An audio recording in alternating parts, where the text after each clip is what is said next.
2022 vai ser certamente um ano muito focado em candidatos. Ou seja, vai ser o ano em que as empresas vão procurar o seu talento e vão ter maior dificuldade em encontrar este match entre o talento. Eu acredito que o conceito de trabalho que conhecíamos ou antes da pandemia, não vamos voltar a esse conceito de trabalho. Não podemos continuar com as mentalidades antigas, temos que sim dar condições de trabalho e criar locais felizes de trabalho, que isso é fundamental.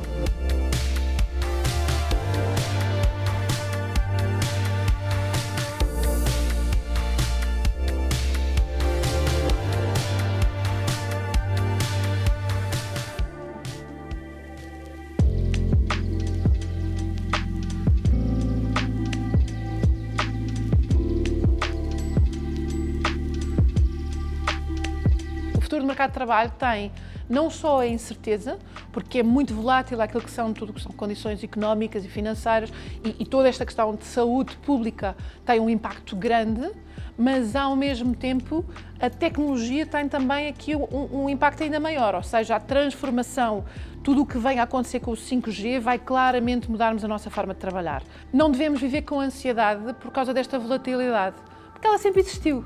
É muito interessante se formos ver anúncios mais antigos e se formos ver inclusivamente aquilo que é a história das várias profissões, existem dados nos anos 40 em que vemos que, por exemplo, saiu no jornal a dizer que os leiteiros estavam em risco, a profissão dos leiteiros. E hoje dá-nos vontade de rir, porque hoje obviamente não existem leiteiros.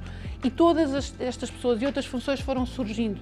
Portanto, temos que viver sem esta ansiedade, mas com a responsabilidade de sermos úteis. Mudar de função, ganhar novas competências, mudar de títulos, arriscar novas áreas, é aquilo que nós individualmente temos que desenvolver enquanto capacidade e as nossas universidades têm que preparar as pessoas para esta mudança e as próprias organizações têm também que estar mais disponíveis para ter pessoas que fizeram reconversões de carreira ou que fizeram mudanças nas suas competências e que querem arriscar novas funções, porque este é o futuro. As funções deixaram de ser tão fixas para serem muito mais mutáveis e trabalharmos muito mais em modelos de projetos e muito mais em conjunto uns com os outros. Temos setores, e têm saído muitas notícias sobre isso, construção, restauração, hotelaria, o próprio retalho sofre de alguma atratividade e depois temos a própria mudança destes negócios que precisam também de competências novas.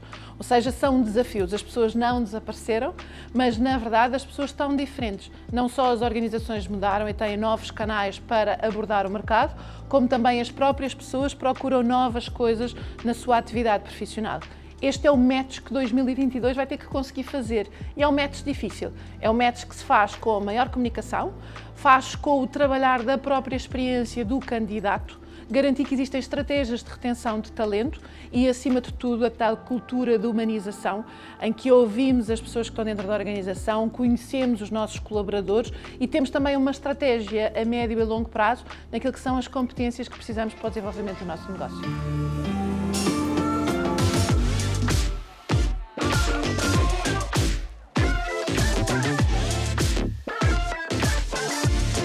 Falava-me há pouco que hoje em dia há algo muito interessante que está a acontecer nesta área, que é, para além do contrato de trabalho, existe quase que um contrato social que tem que existir, sobretudo quando se toca a recrutar colaboradores mais jovens, novas gerações que hoje em dia procuram outras coisas por parte dos empregadores, se calhar querem uma marca empregadora que tenha um propósito, que tenha um sentido de comunidade.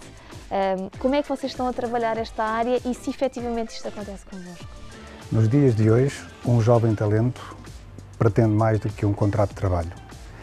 Eu acredito que querem um contrato social, mesmo que seja verbal. O que é isto, um contrato social?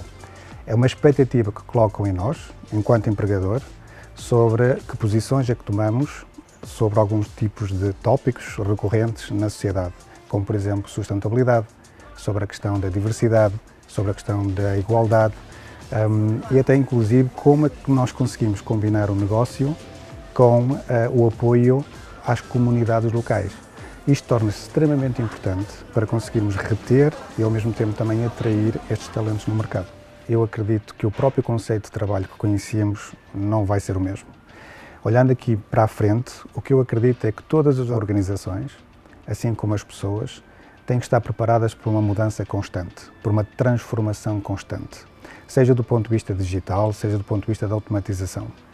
A velocidade que isso vai acontecer, do meu ponto de vista, vai ser ainda maior do que aquela que conhecemos nos últimos 2 anos. Se temos a ideia que vai desacelerar, eu tenho uma ideia contrária, eu acho que vai inclusive acelerar. Então é extremamente importante que as empresas estejam preparadas para trabalhar com a gestão da mudança e ajudar as suas pessoas a entrar dentro dessa gestão das mudanças. Aquilo que eu acredito que vai ser necessário manter é uma identificação com a cultura e valores das organizações, um alinhamento com a visão, com o propósito da organização e partilhar esse propósito com todos os seus colaboradores. Olhando para o futuro, eu acredito que são as empresas que vão apostar mais numa cultura centrada em pessoas, são mais humanísticas. Uma empresa que seja mais diversificada em termos da das diferentes culturas e com altos níveis de inclusão, são aquelas empresas que vão estar mais bem preparadas para terem sucesso e desenvolver o seu negócio e as suas pessoas.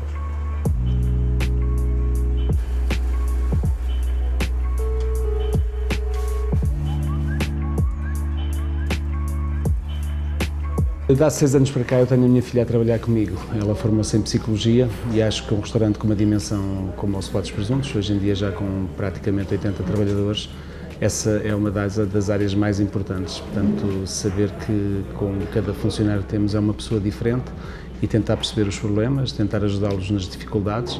Esse é um dos grandes objetivos que nos propomos sempre com a nossa equipa de trabalho.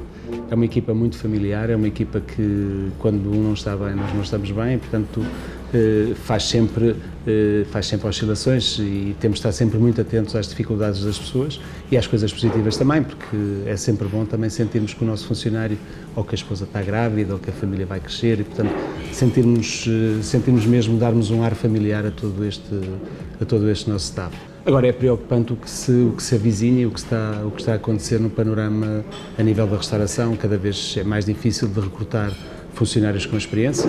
Optámos fazer ao contrário, começar a integrar miúdos que queiram trabalhar nesta área e dar-lhes as ferramentas que nós já temos na mão, portanto, passar-lhes a informação, como é que é o nosso serviço, o que é que pretendemos que eles façam juntamente dos nossos clientes, e para nós é mais fácil até.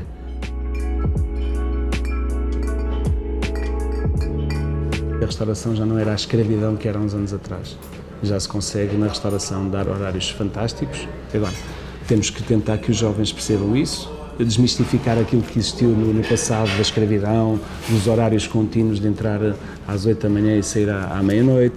Mas nós, no final do ano, se nós não podemos alavancar um negócio como o Cevados Presuntos à conta da mão de obra, bem pelo contrário. Quanto mais feliz o funcionário estiver dentro do estabelecimento, mais retorno a empresa vai ter e, portanto, não podemos continuar com as mentalidades antigas, temos que sim dar condições de trabalho e criar locais felizes de trabalho, que isso é fundamental.